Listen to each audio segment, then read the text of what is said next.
Assalamualaikum warahmatullahi wabarakatuh.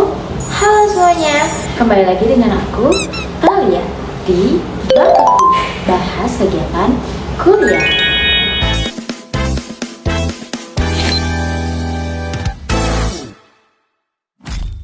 Oke, kita udah masuk ke pertemuan ke-7 atau episode ke-7.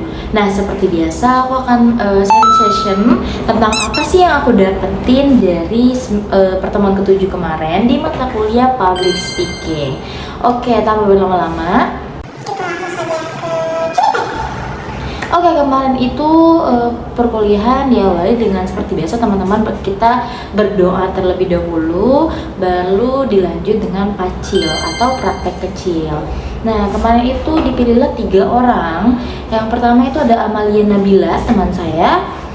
Dia membawakan tentang parenting atau pola asuh orang tua, dan di situ dia menjadi sebagai konselor muda.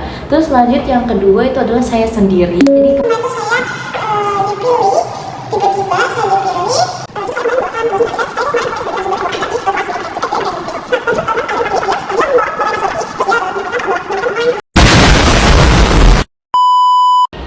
di situ saya kemarin membawakan seminar. Jadi kayak saya itu kemarin berprofesi sebagai narasumber yang membawakan seminar di kelas BKI 5E BKI 6E ceritanya seperti itu. Nah, lanjut kemarin Riana Pratiwi terakhir, dia membawakan sebagai mahasiswa BKI. Terus dia menyampaikan tentang kasus-kasus sekarang. Jadi dia tuh penyampaiannya tuh dengan berbagai studi kasus tentang pembunuhan yang dilakukan anak dan orang tuanya, yang dilakukan anak kepada orang tuanya. Jadi kayak masalah psikologis yang dialami oleh anak tersebut sampai berani untuk membunuh orang tuanya seperti itu. Oke, setelah melakukan pacil, setelah ketiga-tiganya sudah maju, barulah lanjut materi terakhir yang akan dijelaskan oleh kelompok kelima. Nah, kelompok kelima itu adalah saya sendiri. Nah, di kelompok kelima itu kemarin kita membahas tentang urgensi dan gaya dalam public speaking. Nah, buat teman-teman yang penasaran, di sini saya akan rangkum poin-poin penting tentang materi urgensi dan gaya dalam public speaking. Nah, jadi buat teman-teman jangan skip videonya dan tonton sampai akhir biar teman-teman gak ketinggalan dan biar teman-teman juga belajar tentang urgensi dan public speaking. Oke, pertama kita bahas tentang urgensi public speaking dulu. Nah, dari materi kemarin itu dijelasin kalau public speaking itu penting banget teman-teman. Nah, public speaking itu penting bukan cuma buat presentasi doang, tapi juga buat kehidupan sehari-hari. Karena dengan public speaking kita bisa yang pertama menyampaikan ide secara jelas dan runtut. Yang kedua, mempengaruhi orang lain. Yang ketiga itu menyampaikan dan mempertahankan pendapat sampai meningkatkan rasa percaya diri kita.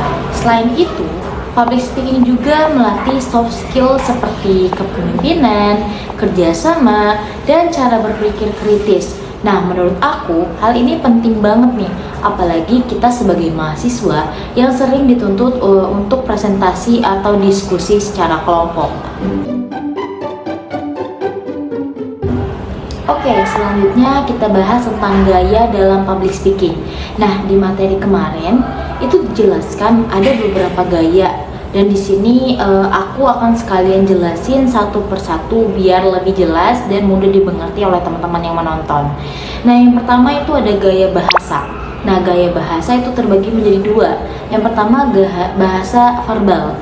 Bahasa verbal itu adalah bahasa yang dikeluarkan melalui kata-kata yang kita ucapkan.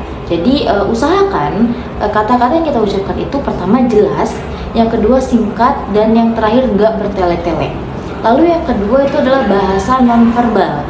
Nah, kalau bahasa nonverbal ini itu adalah bahasa yang dikeluarkan meliputi ekspresi wajah, gestur tubuh, dan kontak mata. Nah, misalnya nih, Kalau misalkan kita ngomong tapi wajah kita datar, itu kan pasti bikin penyampaian kita jadi kurang hidup dan kurang menarik, teman-teman. Yang kedua itu adalah gaya vokal. Yang pertama itu adalah intonasi, teman-teman. Intonasi itu naik dan turunnya suara kita saat berbicara. Contohnya nih, kalau kita ngomong sesuai kalimat dengan nada datar, itu bakal terdengar membosankan pastinya. Tapi kalau ada penekanan di bagian-bagian penting, jadi audiens itu bisa lebih ngerti mana yang penting dan mana yang mungkin nggak terlalu penting, seperti itu. Nah, jadi intonasi itu harus bervariasi. Jangan terlalu monoton. Biar apa? Biar penyampaian kita lebih menarik. Yang kedua itu ada volume.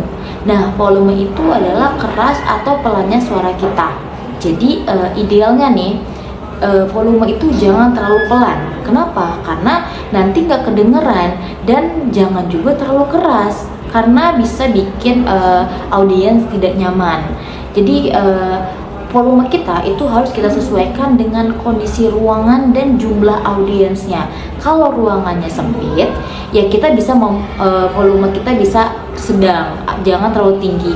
Dan kalau ruangannya itu luas dan audiensnya juga banyak, kita harus meninggikan atau menaikkan suara kita atau volume suara kita. Nah, yang terakhir itu adalah tempo.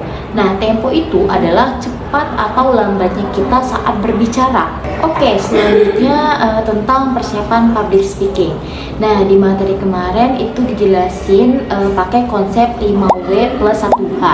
Yang pertama itu adalah who, kenali audiensnya, siapa audiensnya. Terus yang kedua ada what, kuasai materinya, apa materinya. Yang ketiga ada why itu pahami tujuannya, mengapa. Dan when, atur waktunya. Dan keempat yang kelima where, di mana atau kenali tempatnya. Dan yang terakhir adalah how, bagaimana cara penyampaiannya. Oke, mungkin itu saja dari aku, kurang lebihnya mohon maaf. Terima kasih buat teman-teman yang sudah menonton. Jadi jangan lupa untuk like, comment, and subscribe. Tunggu di video aku selanjutnya. Terima kasih, bye bye.